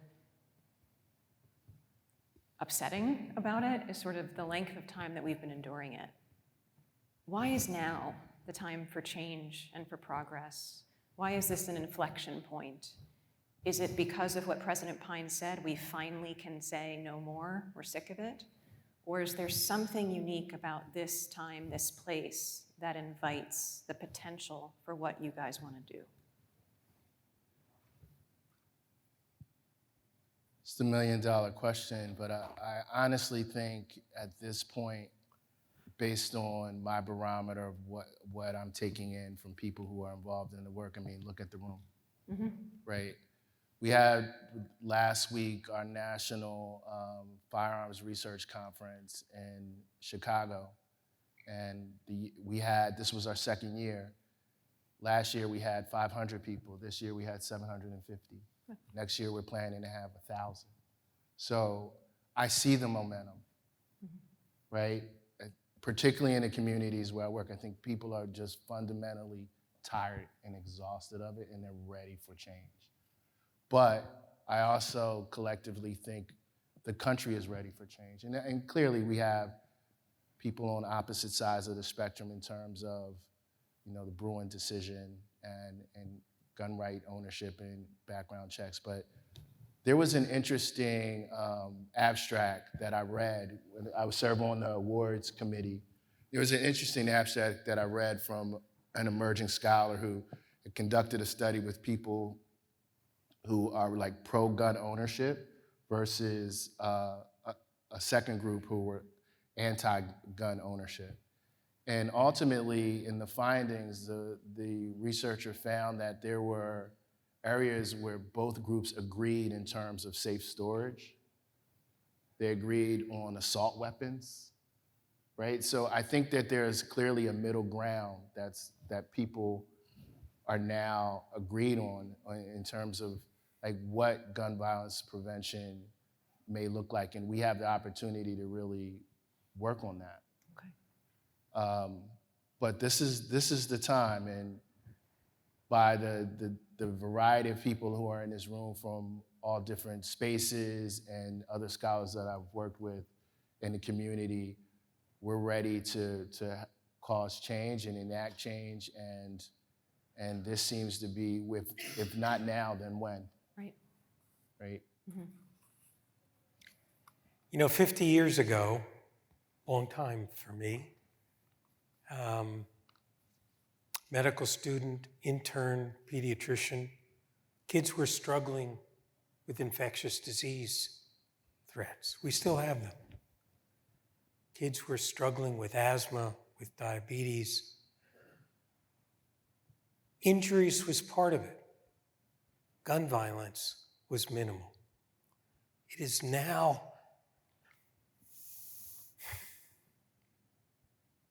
you know, we use it as a statistic, the leading cause of death for children. It's outrageous that we're not screaming every single day that America is allowing its children to be murdered. How is it that something that's preventable, that we can do something about, is now threatening the future of the population of this country? It's outrageous, and we've become numb to it. Whether it's on the streets in Baltimore, from homicide, or young people, death by suicide, access to lethal means, or unintentional injury, or part of the homicide is mass shootings. How is it that we're not completely outraged? And thankfully, I think what's timely here, look, we've seen this over and over and over again. When the President of the United States went to Sandy Hook and shed a tear, we thought change was going to happen. We thought change was going to happen each time. And it's been more incremental. But I think it's what President Pine said, we've had enough. We're outraged. It's got to end, and we have to rise up as a nation, as a community, and say, no more. We're not going to tolerate this, and it's got to end. Thank you. So I'm going to ask one last question.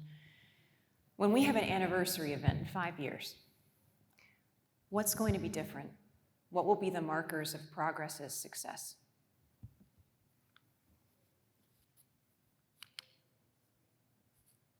For me, you know, it's interesting when I'm asked questions about metrics, because we're often asked questions about metrics with the effectiveness of CVI or hospital violence intervention programs, whether it's street outreach or within the trauma unit, and there are specific metrics that we use, which I often find those metrics are not really indicative of success.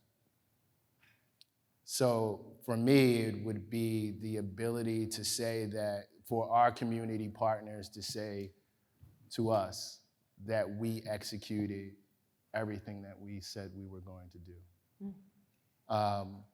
And if we're able to go back to our community partners and we've established these research partnerships, which then translated into interventions, regardless of whether we're able to evaluate it, because I don't think in 5 years we'll actually have the data to evaluate effectiveness. I'm going into an evaluation conversation because that's the scientist in me, but we're often unable, I think, in many ways to say, okay, we've started this today, and we often look for the really quick result. And in any research study, I don't think that really is an effective way to analyze the effectiveness of any program, because it takes a while in CVI work to say whether your programs are effective or not. I know my colleague Daniel Webster's not here, but his work that he's done in Baltimore on CVI with Safe Streets, I mean, literally has established that you need to be in the community at least 4 to 5 years to show any form of effectiveness. So I think for us, or for me, it would be the ability to say that the community there actually are equitable partners, and the next time that we have this conversation, they will be on the stage with us, right? And they will be able to say, I remember in November of 2023 when Progress started and they said that there would be community engagement, that they're actually here to tell that story. So the process evaluation for you is as important, if not more important. If not than the more outcome. important, it's the process, without question. You know, for me, I have two measures that I would value. First is that the prevention of gun violence is now part of everything that we do. And across this campus, it's been remarkable to meet with the deans. Certainly we have Susan here with us to support this effort in all the dimensions in BSAS.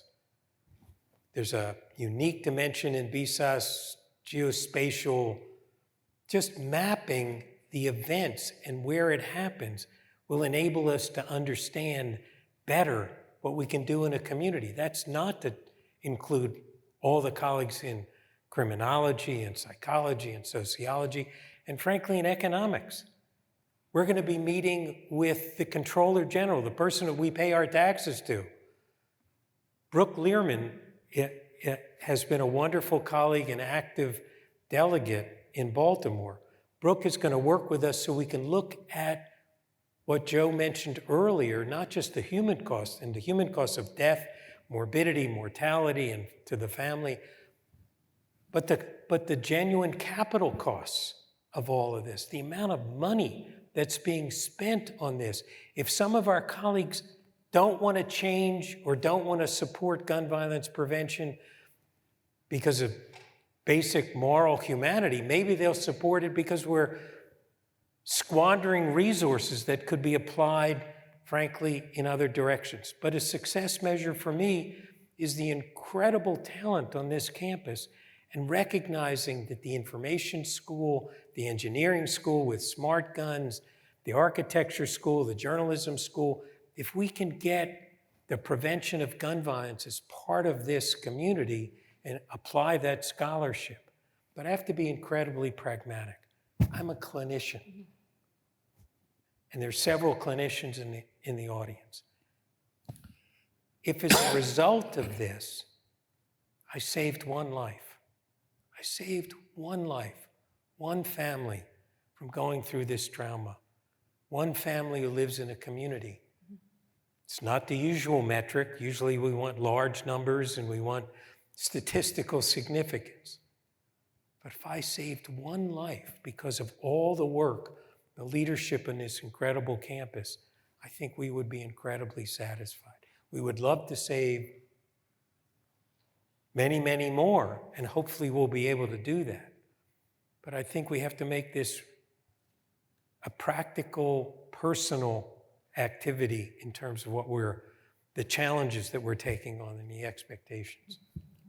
Thank you both very much. And one last comment. Just one last comment regarding your first question in terms of what am I seeing in the shift. And also, I mentioned the CDC and the NIH, but I would like to uplift that there's private philanthropy now that's making a huge investment in gun violence research. I think we may have a small window of opportunity to take advantage of it, but we definitely see in terms of the funding from philanthropy that there's a significant investment being made in gun violence CVI work and prevention and research. So I would say on that front, it's quite positive. And then the last thing, as Woody mentioned, I think in 5 years, the other thing I would love to see is that this panel is comprised of scientists who are not the usual suspects, right? And so if we could have another panel with engineering and pharmacy and AI and computer scientists on this stage, that's ultimately what I think would be a quite achievable and successful goal for us. Wonderful. Thank you both very much. Gene, thank you. Thank you.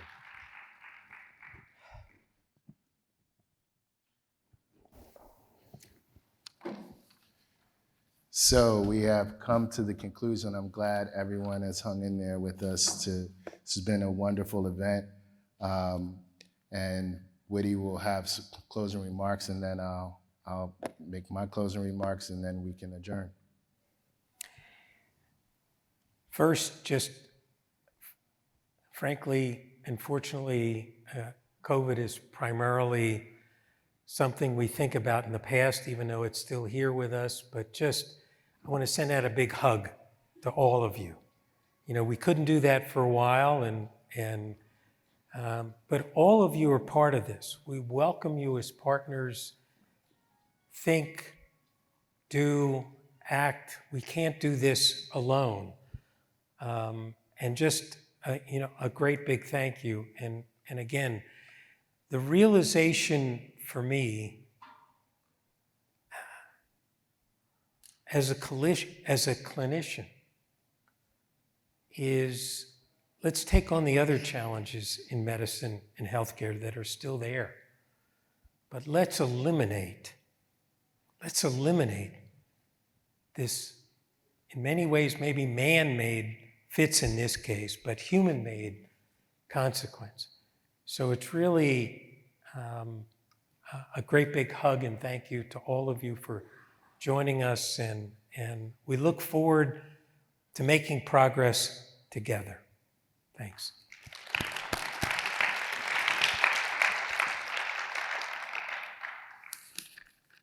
So before we close, there are several individuals I think we definitely need to acknowledge. But first, I would just like to acknowledge all of you. Give yourselves a round of applause for being so invested in this work.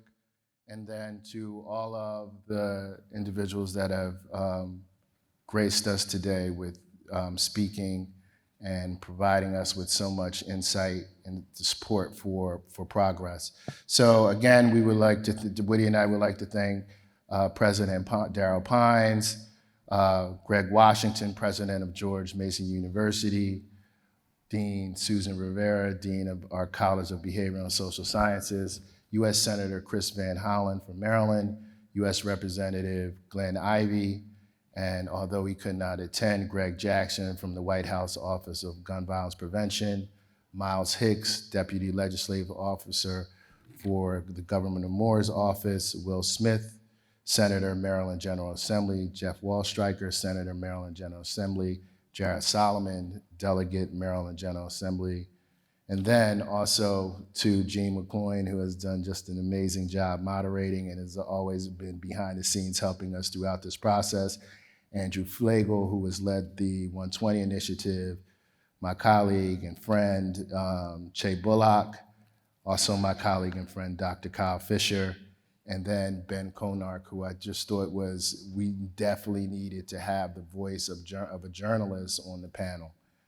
And so I have to give a special thanks and shout out to those who have been behind the scenes to make all of this happen. I don't know if you know this, but this was all done within a matter of, I think, 2 months. And the first call that I got was from Ann Holmes. And she said, Joe, you're behind now. You have 2 months to get it together, and I'm going to make sure I put together all the resources you need to make this happen. But Joe, you have to be very serious about this. Thank you, Ann.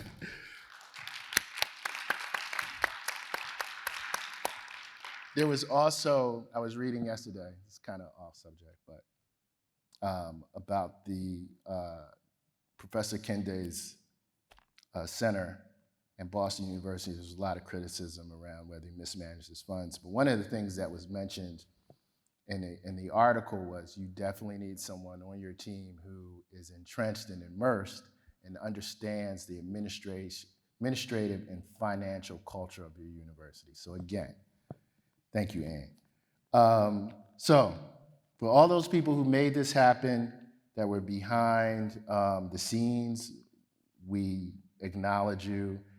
We thank you, and this couldn't have been, it's not cliche, but this couldn't have been done without you. So Ashley Baer and all of her colleagues from the President's Office, I know in the back, Ramonda Fabian, please stand up. I'm gonna ask you to stand up, please stand up. Ramonda Fabian, BSOS Special Events. Ted Knight, is Ted still in it? Thank you. Laura Alves from BSOS Communications. Virginia Meehan and Ross Stern, I think they've left. Thomas Bacho, are you still here, Thomas? Hey, there you go. Stephanie Monado. Stephanie here? Thank you. Heather Hall and Chief Mitchell, and then finally our MVP who kept Woodie and I on task throughout this entire process, Mike Dravis.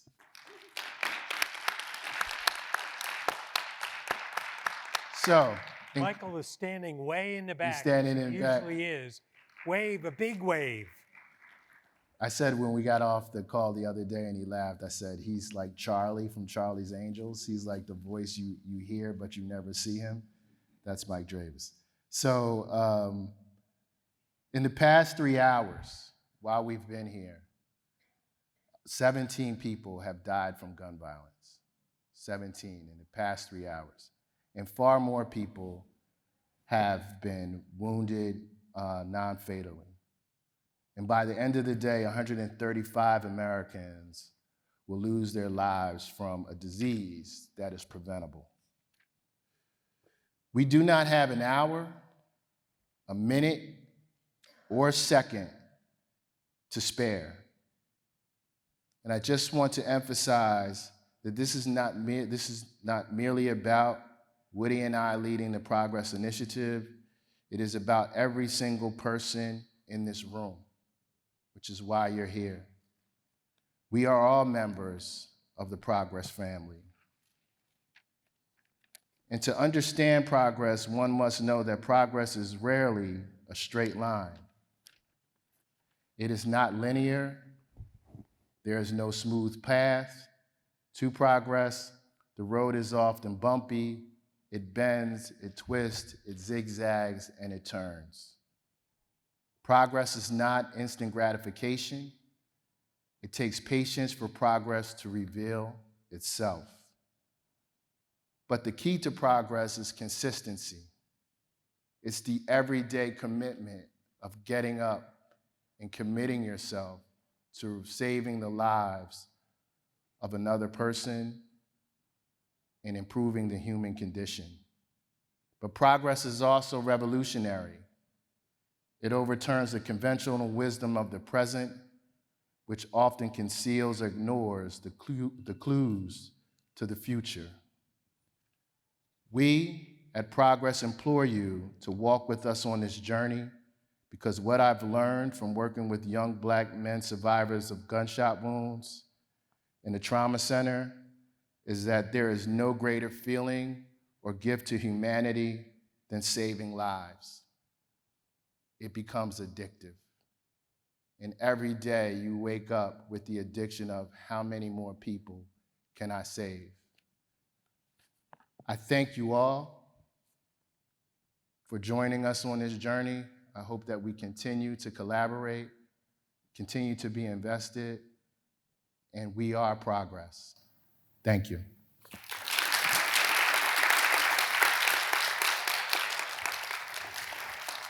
Perfect.